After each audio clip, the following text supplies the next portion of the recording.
আমি টাৰ্গেট কৰিব লাগিব অহাবাৰ ন্যূনতম 15টা গ'ল্ড মেডেল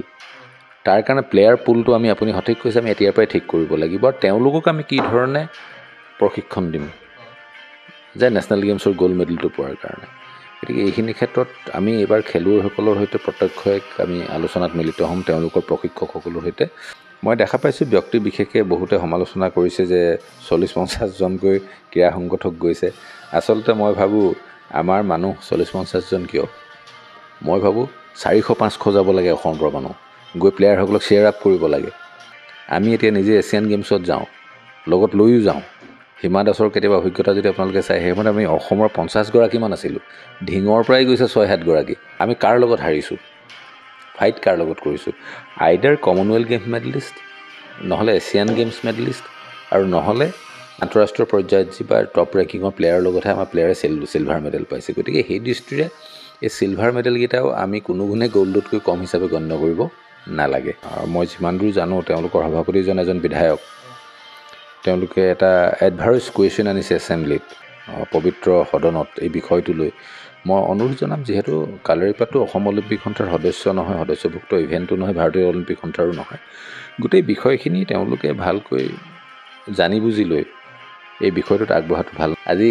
বৰপেটাৰ SP ভলীবলৰ সভাপতি সুশান্ত বিশ্ব শৰ্মা ইমান ব্যস্ত কাম বন এৰি লন বলত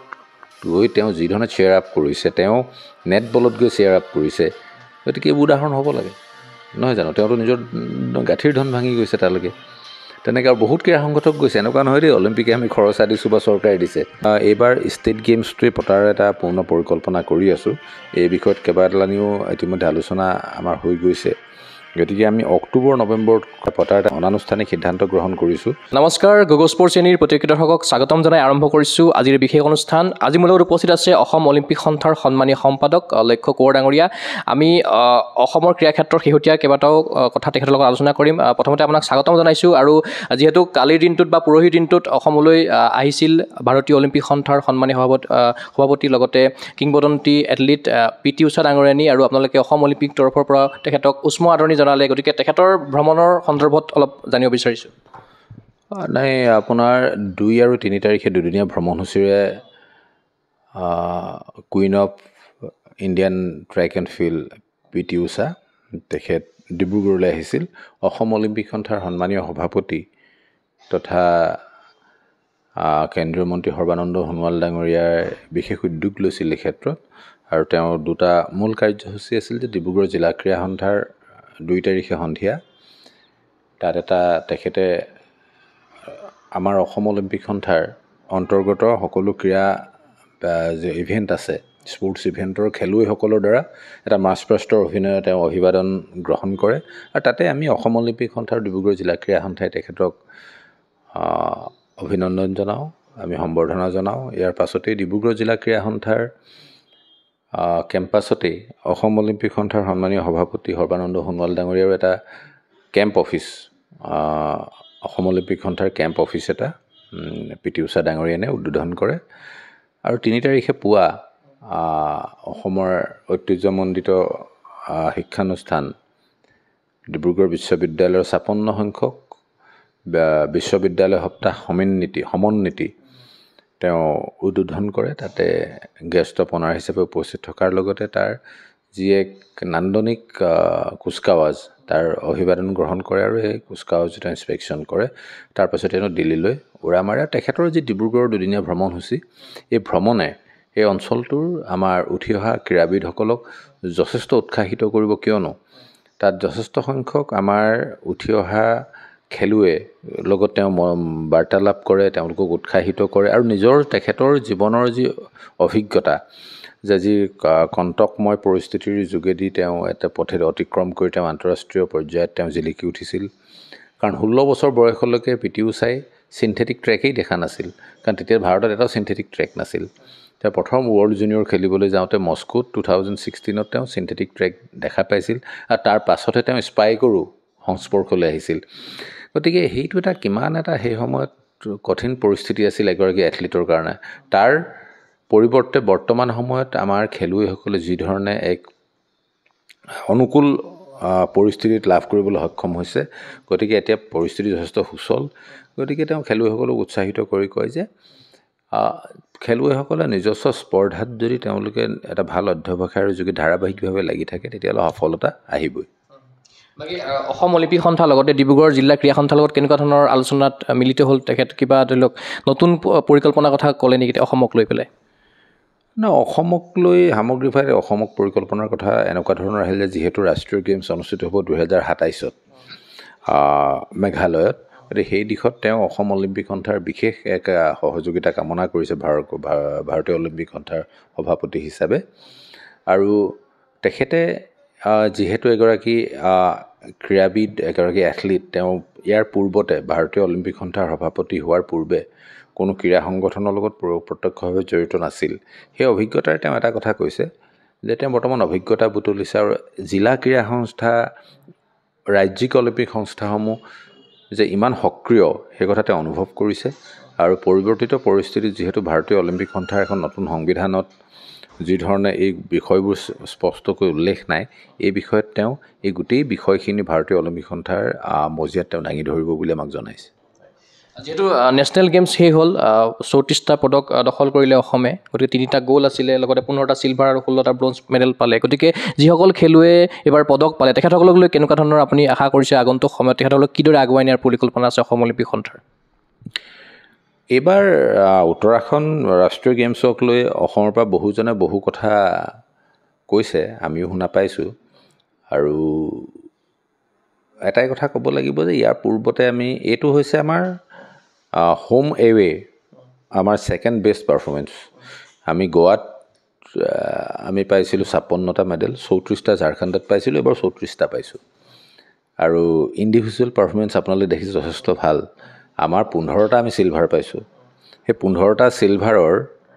আমি ধৰি লওক অন্ততঃ 7টাৰ পৰা 8টা চিলভাৰ মেডেল বাই হুইস্কাৰ আমি গ'ল্ড মেডেল হেৰুৱাইছোঁ আৰু যোৱাবাৰ আমাৰ গোৱাত আমাৰ কাৰণে আমি সৌভাগ্যৱান আছিলোঁ এই কাৰণে যে মেডেলৰ তালিকাত যে কেইটামান গেমছ কালাৰীপাট্টু পেঞ্চাক চিলাত আৰু স্কুৱে মাৰ্চিয়েল আৰ্ট যাৰ যোগেদি প্ৰায় 20টা মেডেল আমাৰ আহিছিল তাত গ'ল্ড মেডেলো আছিল লন বলত যোৱাবাৰ বতৰ বেয়া কৰাৰ কাৰণে ৰেংকিঙৰ ভিত্তিত আমি 5টা গ'ল্ড মেডেল পাইছিলোঁ গতিকে সেইখিনি কথা আছিল এইবাৰো আমাৰ খেলুৱৈসকলে খুব ভাল ফাইট দিছে কাৰণ এইকাৰণে ক'ব লাগিব 15টা মই গ'ল্ড টু গ'ল্ডেই লাভলিনাই গ'ল্ড পাইছে নয়নমণি বংগীতাই গ'ল্ড পাইছে আমাৰ অংকুচিতাই গ'ল্ড পাইছে এইকেইটাতো আমাৰ এফচিটো আছিলেই কিন্তু তাৰোপৰিও আপুনি যদি বাকী চিলভাৰবোৰ চায় আমি কাৰ লগত হাৰিছোঁ ফাইট কাৰ লগত কৰিছোঁ আইডাৰ কমনৱেলথ গেমছ মেডেলিষ্ট নহ'লে এছিয়ান গেমছ মেডেলিষ্ট আৰু নহ'লে আপোনাৰ যে আন্তঃৰাষ্ট্ৰীয় পৰ্যায়ত যিবা টপ ৰেংকিঙৰ প্লেয়াৰৰ লগতহে আমাৰ প্লেয়াৰে চিলভাৰ মেডেল পাইছে গতিকে সেই দৃষ্টিৰে এই চিলভাৰ মেডেলকেইটাও আমি কোনো গুণে গ'ল্ডতকৈ কম হিচাপে গণ্য কৰিব নালাগে আৰু এই খেলুৱৈসকল যিসকলে মেডেল জিকিলে ইতিমধ্যে আমি চৰকাৰক তেওঁলোকৰ সম্পূৰ্ণ তথ্যৰ সৈতে আমি দাখিল কৰিছোঁ মাননীয় মুখ্যমন্ত্ৰী ডাঙৰীয়াই পৰৱৰ্তী পৰ্যায়ত ক্ৰীড়ামন্ত্ৰী ডাঙৰীয়াই এই বিষয়খিনি আগবঢ়াব যে তেওঁলোকক কি ধৰণে সংস্থাপিত কৰিব পৰা যায় আৰু এই ক্ষেত্ৰত এটা পাৰ্মানেণ্ট পলিচিৰ বাবেও আমি চৰকাৰক আবেদন জনাইছোঁ বিহুৰ আগে তেখেতে কিন্তু যিটো চৰকাৰৰ মানে চাকৰি পলিচি আছিলে সেইটো দিয়া কথা উল্লেখ কৰিছে মুখ্যমন্ত্ৰী ডাঙৰীয়াই হয় গতিকে এইখিনি চৰকাৰৰ সিদ্ধান্তৰ ওপৰত কাৰণ চৰকাৰ বৰ্তমান সময়ত জানে যে খেলুৱৈসকলক যি ধৰণে সা সুবিধা প্ৰদান কৰিছে চৰকাৰৰ বদান্যতাতে আমি ইমানখিনি পাবলৈ সক্ষম হৈছোঁ গতিকে মাননীয় মুখ্যমন্ত্ৰী ডাঙৰীয়াই এই ক্ষেত্ৰত ক্ৰীড়াৰ ক্ষেত্ৰত যিটো উদ্যোগ লৈছে সঁচাকৈ শলাগ কৰিবলগীয়া যিহেতু আপুনি উল্লেখ কৰিছে 2027 চনৰ নেশ্যনেল গেমছ অনুষ্ঠিত হ'ব মেঘালয়ত গতিকে অসমৰ চুবুৰীয়া ৰাজ্যতে অনুষ্ঠিত হ'বলৈ গৈ আছে গতিকে এতিয়াৰ পৰাই নিশ্চয়কৈ অসমে টঙালী মানুহবোৰ হ'ল গতিকে আগন্তুক সময়ত নেশ্যনেল গেমছৰ বাবে কিদৰে অসম সাজু হ'ব বা কেনেকুৱা ধৰণৰ পৰিকল্পনা আছে আপোনালোকে চাব আমি কিছুমান বিষয়ত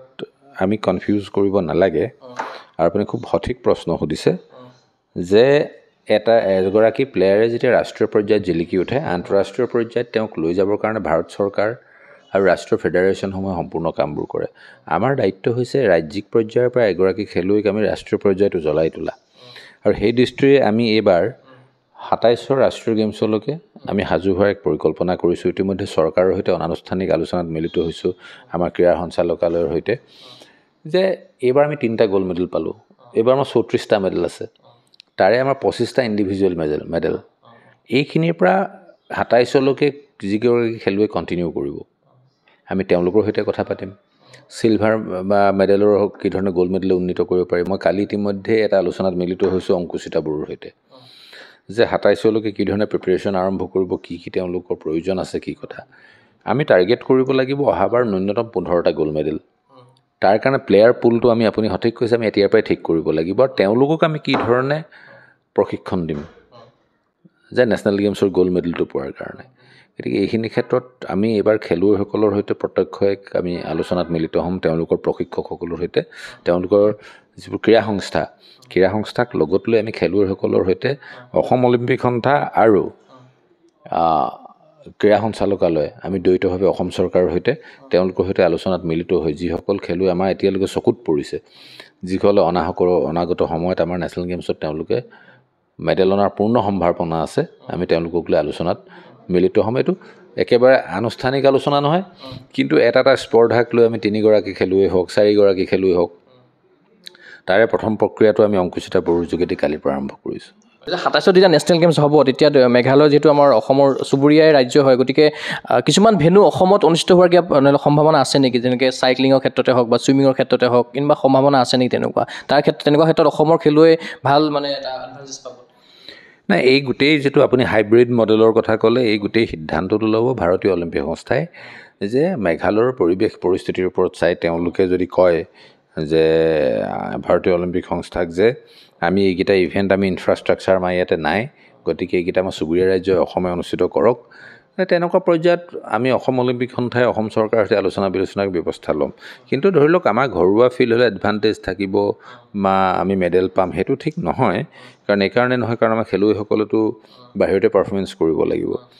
এইবাৰ আমি উত্তৰাখণ্ডত দেখা পালোঁ যে মেঘালয়ৰ দৰে উত্তৰাখণ্ড এখন ৰাজ্য য'ত খুব এটা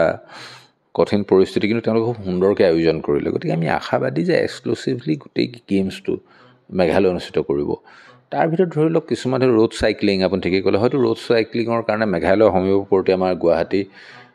মানে ধৰি লওক আপোনাৰ হ'ব পাৰে তেনেকুৱা ধৰণৰ যিহেতু তেওঁলোকৰ সমতল ভূমি নাই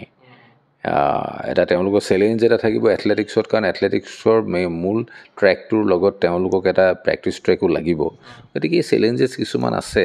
গতিকে এইখিনি ক্ষেত্ৰত কি ধৰণে আগবাঢ়িব নিশ্চয় ভাৰতীয় অলিম্পিক সংস্থাৰ প্ৰতিনিধিসকলে খুব সোনকালে মেঘালয় ভ্ৰমণ কৰি ঠিক ঠাক কৰিব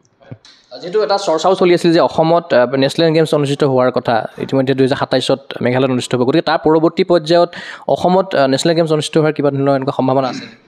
আমি অসম অলিম্পিক সন্থাই অসম চৰকাৰে আগ্ৰহ প্ৰকাশ কৰিছিল কেবিনেট এটা সিদ্ধান্তও লৈছিল যে গোৱাৰ পাছতে অসমত হ'ব লাগে ইতিমধ্যে ভাৰত চৰকাৰৰ লগতো কথা বতৰা চলিছিল ভাৰতীয় অলিম্পিক সন্থাৰ লগতো কথা বতৰা চলিছিল যিহেতু নেশ্যনেল গেমছটো আগতীয়াকৈ বিডিং হয় এৱাৰ্ড কৰা থাকে গতিকে এইবাৰ আছিল মেঘালয় ইয়াৰ পাছত ছত্তীশগড় তাৰ পাছত অসম হ'ব পাৰে যিটো নিয়ম কিন্তু সময়ত অনুষ্ঠিত নকৰিলে ভাৰতীয় অলিম্পিক সংস্থাৰ এটা নিজৰ প্ৰেৰগেটিভ থাকে তেওঁলোকে এৱাৰ্ড কৰি দিব পাৰে যেনেকৈ আহমেদাবাদক দি দিলে গুজৰাটক গতিকে সেই দৃষ্টিৰে আমি চাইছিলোঁ যদি মেঘালয়ৰ যিটো বেকলগ আছিলে মেঘালয় যদি নাপাতিলেহেঁতেন তেওঁলোকে ইচ্ছা প্ৰকাশ নকৰিলেহেঁতেন তেতিয়াহ'লে অসমক দিয়াৰ এটা সম্ভাৱনীয়তা আছিল কিন্তু যিহেতু মেঘালয়ে তেওঁলোকে নিজেই ইচ্ছা প্ৰকাশ কৰিছে যে তেওঁলোকে অনুষ্ঠিত কৰিব গতিকে এই পৰ্যায়ে এই কথাখিনি পৰৱৰ্তী পৰ্যায়ত আলোচনা হ'ব যেহেতু উত্তৰাখণ্ডলৈ অসমৰ অলিম্পিক সন্থাৰ কেইবাজনো বিষয়ববীয়া গৈছিলে লগতে চিফ দা মিছন হিচাপে গৈছিলে অভিজিত ভট্টাচাৰ্য ডাঙৰীয়াৰ লগতে ডেপুটি চিফ দা মিছন হিচাপে গৈছিলে হীৰেণ গগৈ ডাঙৰীয়াৰ লগতে নিৰঞ্জন শইকীয়া ডাঙৰীয়া তেখেতসকলৰ নিশ্চয়কৈ বহুখিনি অৱদান আছে এই ক্ষেত্ৰত গতিকে তেখেতসকলক আপুনি অসম অলিম্পিক তৰফৰ পৰা কিদৰে ধন্যবাদ আৰু কৃতজ্ঞতা জ্ঞাপন কৰিব মই অত্যন্ত অন্তৰ নিভৃত কোণৰ পৰা আমাৰ ভাৰতৰ ভলীবল দলৰ প্ৰাক্তন অধিনায়ক অভিজিত ভট্টাচাৰ্যৰ লগতে দুজনকৈ ডেপুটি চিফ দা মিছন খুব সক্ৰিয় ক্ৰীড়া সংগঠক হীৰেণ গগৈ নিৰঞ্জন শইকীয়া ইয়াৰ লগতে আমাৰ যিহেতু গোটেই উত্তৰাখণ্ডটোত মানে ভেনুবোৰ স্কেটাৰ্ড হৈ আছিল ভেনু ইনচাৰ্জ হিচাপে গৈছিল আমাৰ ধ্ৰুৱ কলিতা গৈছিল অংশুমান দত্ত গৈছিল এনেকৈ আমাৰ বহু অলিম্পিকৰ কাৰ্যকৰ্তা গৈছিল তেওঁলোকে বেটছ বাই বেটছ তেওঁলোকে কৰিছে নিজৰ সকলো কাম বন বাদ দিয়াৰ সকলোকৈ ডাঙৰ কথা প্ৰত্যেকটো ভেনুত আমাৰ খেলুৱৈসকল যেতিয়া খেলিছে চিয়াৰ আপ কৰিবৰ কাৰণে অন্ততঃ অসমৰ দৰ্শক হিচাপে এইসকল 10-15গৰাকী ব্যক্তি তাত আছিল মই দেখা পাইছোঁ ব্যক্তি বিশেষকৈ বহুতে সমালোচনা কৰিছে যে 40-50জনকৈ ক্ৰীড়া সংগঠক গৈছে আচলতে মই ভাবোঁ আমাৰ মানুহ 40-50জন কিয় মই ভাবোঁ 400-500 যাব লাগে অসমৰ পৰা মানুহ গৈ প্লেয়াৰসকলক শ্বেয়াৰ আপ কৰিব লাগে আমি এতিয়া নিজে এছিয়ান গেমছত যাওঁ লগত লৈও যাওঁ হিমা দাসৰ কেতিয়াবা অভিজ্ঞতা যদি আপোনালোকে চাই সেই সময়ত আমি অসমৰ 50গৰাকীমান আছিলোঁ ঢিঙৰ পৰাই গৈছে 6-7গৰাকী শ্বেয়াৰ আপ কৰিবলৈ সকলোৱে নিজৰ খৰচত নিজৰ গাঁঠিৰ ধন ভাঙি গৈছে আমি প্ৰত্যেকটো অলিম্পিকলৈ মই টকিঅ' অলিম্পিকৰ কথা বাদ দিছোঁ মই ইণ্ডিয়ান অলিম্পিকৰ মই ডেলিগেট আছিলোঁ তাৰ বাহিৰে যোৱাবাৰ এছিয়ান গেমছত আমি অম্লানক শ্বেয়াৰ আপ কৰিবলৈ গৈছোঁ আমি চব গাঁঠিৰ ধন ভাঙি গৈছোঁ খেললৈ যোৱাৰ আগে আগে যেতিয়া প্ৰেক্টিছত লগ পাওঁ অসমৰ পৰা কেইজনমান কিমান উৎসাহিত হয় এতিয়া উত্তৰাখণ্ডতো সেই পৰিৱেশটো আমি দিবলৈ চেষ্টা কৰিছোঁ গতিকে এই কথাবোৰ ঋণাত্মকভাৱে লোৱাতকৈ কেতিয়াবা গৈ যিসকলে সমালোচনা কৰিছে তেওঁলোকে খেলুৱৈসকলক সুধিব যে সেই খেলুৱৈসকল কি ধৰণে উৎসাহিত হৈছিলে এই ক্ৰীড়া সংগঠকসকলে যেতিয়া তেওঁলোকক চেয়াৰ আপ কৰিছিলে গতিকে মই আহ্বান জনাম যে তেওঁলোক 40-50জন কিয় 400-500 যাব লাগে আজি বৰপেটাৰ SP ভলীবলৰ সভাপতি সুশান্ত বিশ্ব শৰ্মা ইমান ব্যস্ত কাম বন এৰি লন বলত গৈ তেওঁ যি ধৰণে চেয়াৰ আপ কৰিছে তেওঁ নেট বলত গৈ চেয়াৰ আপ কৰিছে গতিকে এই উদাহৰণ হ'ব লাগে নহয় জানো তেওঁতো নিজৰ গাঁঠিৰ ধন ভাঙি গৈছে তালৈকে তেনেকৈ আৰু বহুত ক্ৰীড়া সংগঠক গৈছে এনেকুৱা নহয় দেই অলিম্পিকে আমি খৰচা দিছোঁ বা চৰকাৰে দিছে তেওঁলোকে নিজৰ গাঁঠিৰ ধন ভাঙি গৈছে অলিম্পিকৰ আমাৰ কমচে কম এনেকুৱা আপোনাৰ 1 ডজন কাৰ্যকৰ্তা যি নিজৰ পকেটৰ পইচাৰে আপোনাৰ ফ্লাইটৰ টিকেট কাটি তালৈ গৈছে আৰু খেলুৱৈসকলক ধৰি লওক যাওঁতে আহোঁতে কিবা যাতায়াতত কিবা অসুবিধা হৈছিল নেকি যিহেতু কুম্ভ মেলা চলি আছিলে গতিকে অলপ ৰেলৰ টিকটৰ অলপ ধৰি লওক নাটনি হৈছিলে বা বিমানৰ টিকটৰ কিবা তেনেকুৱা ধৰণৰ কিবা অসুবিধাৰ সন্মুখীন হৈছিলে নেকি আপোনালোক আমি তেনেকৈ গম নাপাওঁ বিমানৰতো কাৰো অসুবিধা হোৱা নাই কাৰণ আমি আপোনালোকে জানি ভাল পাব দিল্লী বিমানবন্দৰ ডেৰাডুন বিমানবন্দৰ হালদুৱানী বিমানবন্দৰ আটাইখিনিতে আমি অসম অলিম্পিকৰ পৰা আমি তাত লাইজনিঙৰ কাৰণে আমাৰ কাৰ্যকৰ্তাক ৰাখিছিলোঁ তেওঁলোকে কোনো অসুবিধা হ'বলৈ দিয়া নাই আৰু ট্ৰেইনৰ কথা আচলতে কি হ'ল কালাৰীপাতটো যিটো ডেমো গেম হিচাপে ল'লে ডেমো গেম হিচাপে লোৱাৰ পাছত তেওঁলোকে প্ৰথমতে ক'লে যে মেডেল গেম হ'ব আৰু আপোনালোকে জানে আজিকালি অনলাইন পৰ্টেলত যেতিয়ালৈকে ৰিফ্লেকশ্যন নাহে তেতিয়ালৈকে আমি কাকো এণ্ট্ৰি দিব নোৱাৰোঁ আৰু তেওঁলোকৰ লাষ্ট মোমেণ্টত যেতিয়া অনলাইন পৰ্টেলত ৰিফ্লেক্ট হ'ল ডেমো গেম হিচাপে আৰু ডেমো গেমৰ কাৰণে কোনো চৰকাৰে অসম চৰকাৰ বুলিয়ে নহয় কোনো চৰকাৰে ফাণ্ড ইছ্যু নকৰে যেনেকৈ বিগত বৰ্ষত আপোনাৰ গোৱাত যিটো লাহোটি এটা গেম হৈছিলে পাঞ্জাৱৰ ট্ৰেডিশ্যনেল গেম ডেমো গেম আছিল অসমৰ পৰা টীম গৈছিলে আমি কিটো দিয়া নাই জাৰ্চিও দিয়া নাই কিন্তু এইবাৰ যিহেতু কালাৰীপাতটো যোৱাবাৰ মেডেল গেম আছিলে বা ডেমো গেমলৈ ডিমোশ্যন হ'ল আমি তেওঁলোকৰ ইচ্ছাৰ প্ৰতি লক্ষ্য ৰাখি আমি তেওঁলোকক সম্পূৰ্ণ কিট দিছোঁ তেওঁলোকক এয়াৰ কণ্ডিশ্যন আমি ট্ৰেইনৰ টিকেটৰ আমি সম্পূৰ্ণ মূল্য দিছোঁ কিন্তু তেওঁলোকে আমাক আহিবৰ দিনা ট্ৰেইনত উঠাৰ পাছত জনাইছে যে আমাৰ ৰিজাৰ্ভেশ্যন হোৱা নাই গতিকে টিকেটখিনি কাটাৰো তেওঁলোকে দায়িত্ব লৈছিল গতিকে সেই মুহূৰ্তত আমি কৰিব পৰা একো তাৰমানে আমাৰ হাতত নাছিল কিন্তু পিছত মই খবৰ পালোঁ যে তেওঁলোকৰ 70% মানুহৰ ৰিজাৰ্ভেশ্যনটো ট্ৰেইনতে হৈ গৈছে আৰু তেখেতসকলেও কিন্তু 16টা মেডেল লৈ আহিছে মেডেল আনিছে আমি অভিনন্দন জনাইছোঁ কিন্তু মেডেলটো আপোনাৰ মেডেল টালিত কাউণ্টত নাহে আৰু এইটো আমি মই আজি ইয়াৰ যোগেদি আপোনালোকৰ যোগেদি জনাইছোঁ এটা কথা তেওঁলোকৰ সংগঠনে মই যিমান দূৰ জানো তেওঁলোকৰ সভাপতিজন এজন বিধায়ক তেওঁলোকে এটা এডভাইচ কুৱেশ্যন আনিছে এছেম্বলিত পবিত্ৰ সদনত এই বিষয়টো লৈ মই অনুৰোধ জনাম যিহেতু কালাৰীপাতটো অসম অলিম্পিক সন্থাৰ সদস্য নহয় সদস্যভুক্ত ইভেণ্টো নহয় ভাৰতীয় অলিম্পিক সন্থাৰো নহয় গোটেই বিষয়খিনি তেওঁলোকে ভালকৈ জানি বুজি লৈ এই বিষয়টোত আগবঢ়াটো ভাল নহ'লে ক্ৰীড়া ক্ষেত্ৰখনত কিন্তু নজনাকৈ কিবা এটা কথাৰে যদি কনফিউজন ক্ৰিয়েট হয় তেতিয়াহ'লে কিন্তু সেই ক্ৰীড়াবিধৰ সকলোকে বেছি খেলুৱৈসকলৰ ক্ষতি হয় আৰু শেহতীয়াভাৱে অৰ্জুন জয়ন্ত তালুকদাৰক DSP চাকৰি দিয়া হ'ল গতিকে তেখেতক আনুষ্ঠানিকভাৱে এপইণ্টমেণ্ট লেটাৰো দিয়া হ'ল গতিকে অসম অলিম্পিক সন্থাৰো কিদৰে তেখেতক শুভেচ্ছা জ্ঞাপন কৰিব কাৰণ আমি অসম চৰকাৰক প্ৰথমতে কৃতজ্ঞতা আৰু ধন্যবাদ জনাইছোঁ মাননীয় মুখ্যমন্ত্ৰী ডাঙৰীয়াক কৃতজ্ঞতা জনাইছোঁ যে তেওঁ ক্ৰীড়াবিদসকলক যি ধৰণে এই ধৰণে উৎসাহিত কৰি আহিছে জয়ন্ত তালুকদাৰৰ দৰে যিজন অসমৰ এজন খেলুৱৈ যিজনে আন্তঃৰাষ্ট্ৰীয় পৰ্যায়ত ৰাজ্যখনলৈ সুনাম কঢ়িয়াই আনিছে দেশলৈ সুনাম কঢ়িয়াই আনিছে তেখেতৰ এইটো প্ৰাপ্য আৰু এইটো দিয়াৰ বাবে তেখেতক আমি মাননীয় মুখ্যমন্ত্ৰী ডাঙৰীয়াক কৃতজ্ঞতা জনাইছোঁ আৰু অসম অলিম্পিক সন্থাৰ পৰৱৰ্তী পদক্ষেপ কি হ'ব যিহেতু প্ৰথম বৰ্ষত আপোনালোকে ইয়থ অলিম্পিক নামেৰে এটা নতুন ইভেণ্ট পাতিছিল আৰু এইবাৰ তেনেকুৱা দ্বিতীয় সংস্কৰণ অনুষ্ঠিত হ'বলৈ গৈ আছে নেকি আমি এইবাৰ ষ্টেট গেমছটোৱে পতাৰ এটা পূৰ্ণ পৰিকল্পনা কৰি আছোঁ এই বিষয়ত কেইবালানিও ইতিমধ্যে আলোচনা আমাৰ হৈ গৈছে গতিকে আমি অক্টোবৰ নৱেম্বৰত এটা পতাৰ এটা অনানুষ্ঠানিক সিদ্ধান্ত গ্ৰহণ কৰিছোঁ। গতিকে অক্টোবৰ নৱেম্বৰ ষ্টেট গেমছটো এবাৰ হোৱাৰ সম্ভাৱনা আছে। কি কি ইভেণ্ট থাকিব পাৰে তাতে? ভাৰতীয় অলিম্পিক সংস্থাৰ স্বীকৃতিপ্ৰাপ্ত যিকেইটা ইভেণ্ট সেইকেইটাই থাকিব। এইবাৰ আপোনালোকে এটা মন কৰিছে, উত্তৰাখণ্ডত বৰ বেছি গেমছ তেওঁলোকে প্ৰমোট কৰা নাই। যিকেইটা ইণ্ডিয়ান অলিম্পিকৰ ৰিকগনাইজ গেম সেইকেইটা যিকেইটা লৈছে, আমি সেইধৰণে অসম অলিম্পিক সন্থাৰ যিকেইটা ৰিকগনাইজ আমাৰ 34টা গেমছ আছে, আমি সেইকেইটা লৈ আমি অনুষ্ঠিত কৰিম। শেষত মই সুধিব বিচাৰিছোঁ, যিহেতু অসমৰ পৰা কেইবাগৰাকী খেলুৱৈ গৈছিলে নেশ্যনেল গেমছত প্ৰতিনিধিত্ব কৰিবলৈ, 34টা মেডেল আহিলে বাৰু। বহুতে হয়তো মেডেল নাপালে, হয়তো কিছুমান হতাশাতো থাকিব পাৰে। গতিকে তেখেতসকলক উদ্দেশ্যি আপুনি কি বাৰ্তা প্ৰেৰণ কৰিব বিচাৰিব? হয়তো আজি পোৱা নাই, ভৱিষ্যতে পাব। এটা মানে ধৰি লওক অভিজ্ঞতা লৈ আহিছে উত্তৰাখণ্ডৰ পৰা। আমি নেশ্যনেল গেমছত অংশগ্ৰহণ কৰা যিসকল খেলুৱৈ, সকলো খেলুৱৈক লৈ অচিৰে এক আলোচনাত মিলিত হ'ম। আৰু মই ব্যক্তিগতভাৱে প্ৰায় সকলোৰে লগত কথা বতৰা পাতিছোঁ। এতিয়া কিছুমান খুব ইয়াত ধনাত্মক দিশ আছে। বিচ হেণ্ডবল, যিটো চাবলৈ গ'লে আমাৰ বাবে এটা অখ্যাত খেলে, তাত গৈ আমি ছেমিফাইনেল খেলিলোঁ। আৰু অলপ কষ্ট কৰা হ'লেই হয়তো আৰু অলপমান আহিব হ'লে এটা মেডেলেই আহিলেহেঁতেন। ফুটবলত আমি 4th পজিশ্যন। নেটবলত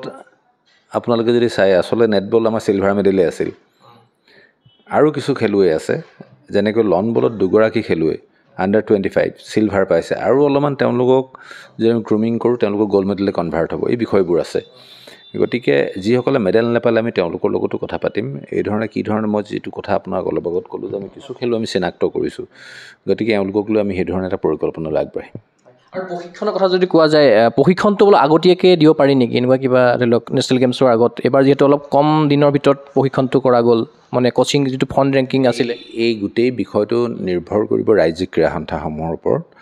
তেওঁলোকৰ কোৱালিফাইড প্লেয়াৰৰ লিষ্ট যদি পোৱা যায়, তেতিয়াহ'লে মিনিমাম 3 মাহৰ আগত আৰম্ভ কৰিব পৰা যায়। কিন্তু যিহেতু কোৱালিফাইড লিষ্টটো 10-15 দিনৰ আগত আহিছে, তথাপিতো আমাৰ ৰাজ্যিক ক্ৰীড়া সন্থাসমূহে জানে কোনকেইজন খেলুৱৈ এটলিষ্ট কোৱালিফাই হ'ব, নহয় জানো? গতিকে এই প্ৰবাবল প্লেয়াৰখিনিক লৈ যদি ৰাজ্যিক সংস্থাসমূহে কয় যে আমি কেম্পটো কৰিব লাগে, নিশ্চিত কৰোঁ। কিন্তু এটা কথাটো ঠিক, আমি এইবাৰৰ অভিজ্ঞতাৰ পৰা এটা কথা গম পালোঁ যে কোনকেইজন খেলুৱৈ কোনটো স্পৰ্ধাৰ পৰা কোৱালিফাই হ'ব, প্লাছ মেডেল পাৰ্চপেক্টিভ কি আছে, এটলিষ্ট অসম অলিম্পিক সংস্থাই কিন্তু চকু ৰাখিব। আমি আৰু তেওঁলোকৰ ৰাজ্যিক ক্ৰীড়া সন্থাসমূহ সকলো সময়তে চাগে আমি অপেক্ষা নকৰিম, কিন্তু আমিও নিজাববীয়াকৈ চৰকাৰৰ লগত কথা পাতি সেই খেলুৱৈবোৰক হয়তো প্ৰশিক্ষণ দিয়াৰ বাবে কিছু কথা আমি আগবঢ়াম। শেষত মই এটা সৰু প্ৰশ্ন কৰি আমাৰ এই অনুষ্ঠানটো সামৰিম। যিহেতু 2026ত মানে আহি আছে এছিয়ান গেমছ, লগতে 28ত লছ এঞ্জেলছ অলিম্পিকো আহি আছে। গতিকে সেই দুটা বৃহৎ টুৰ্ণামেণ্টক লৈ কেনেকুৱা আশা প্ৰত্যাশা আছে অসম অলিম্পিক সন্থাৰ? কিদৰে আগবাঢ়িব? খেলুৱৈসকলৰ কি আশা প্ৰত্যাশা আছে? এতিয়া চাওক, এছিয়ান গেমছৰ কাৰণে আমাৰ সন্মুখত যিটো আছে কথা, এই সন্মুখত থকা আমাৰ খেলুৱৈসকল কোনে খেলিব পাৰে? আমি যদি চাওঁ, আৰ্চাৰীলৈ যদি যাওঁ, জয়ন্ত আছে বা বিশাল আছে। এইখিনি তেওঁলোকে কোনে কোৱালিফাই কৰিব আমি নাজানো, কিন্তু তেওঁলোকৰ প্ৰস্পেক্ট আছে। আমি যদি যাওঁ বক্সিঙলৈ, লাভলীনা নিশ্চিত ৰূপত খেলিব। অভিনৱ শইকীয়া বুলি এজন ভাল খেলুৱৈ আহিছে এইবাৰ। অভিনৱ আছে, জুনেইদ আছে, এফালে অংকুচিতা। আমি অভিনৱ, জুনেইদ আৰু অংকুচিতা আমি ইতিমধ্যে বক্সিং ফেডাৰেশ্যনৰ লগতো কথা বতৰা পাতিছোঁ। কালি অংকুচিতাৰ লগত সেই বিষয়ে কথা পাতিছোঁ, কাৰণ অংকুচিতাই কনজিকিউটিভ 3টা নেশ্যনেল গেমছ গ'ল্ড মেডেলৰ লগতে এছিয়ান তাই ব্ৰঞ্জ পাইছিল। গতিকে এটা এছিয়ান গেমছ কোৱালিফাই কৰাটো মানে একো ডাঙৰ কথা নহয়। গতিকে তাইক আমি কি ধৰণে আগবঢ়াব পাৰোঁ। ঠিক সেইদৰে অম্লান বৰগোহাঁই, অনলাইনৰ এতিয়া এটা ফৰেইন এক্সপ'জাৰৰ প্ৰয়োজন হৈ আছে। এই দিশৰ কি কৰিব পৰা যায়, সেইকাৰণে আমি এছিয়ান গেমছৰ পাৰ্চপেক্টিভ হিচাপে অন্ততঃ মেহদি বৰ্তমান ইঞ্জুৰি ৰিহেবত আছে। গতিকে এনেকৈ আমি অন্ততঃ 6-7 গৰাকী প্লেয়াৰ, প্ৰবল প্লেয়াৰ এটা পুল এটা লৈ আমি চৰকাৰৰ লগত আলোচনা বিলোচনা এইখিনিত আগবঢ়াম। নিশ্চয়কৈ আপোনাক ধন্যবাদ জ্ঞাপন কৰিলোঁ ইমানখিনি সময় দিয়াৰ বাবে। এয়া আছিল অসম অলিম্পিক সন্থাৰ সন্মানীয় সম্পাদক লক্ষ্য কোঁৱৰ ডাঙৰীয়া। তেখেতে জনালে অসমৰ ক্ৰীড়া ক্ষেত্ৰৰ শেহতীয়া খবৰ। আমি আশা কৰিম অসম অলিম্পিক সন্থাই যিদৰে পৰিকল্পনা কৰিছে আগন্তুক সময়ত অসমৰ ক্ৰীড়া ক্ষেত্ৰৰ উন্নতিৰ কাৰণে, আমি আশা কৰিম সেয়া সাফল্যমণ্ডিত হওক। সেই আশাৰে মই চিন্ময় কুমাৰ বৰাই এই বিশেষ অনুষ্ঠানৰ পৰা বিদায় লৈছোঁ। চাই থাকিব গগজ স্পৰ্টছ। ধন্যবাদ।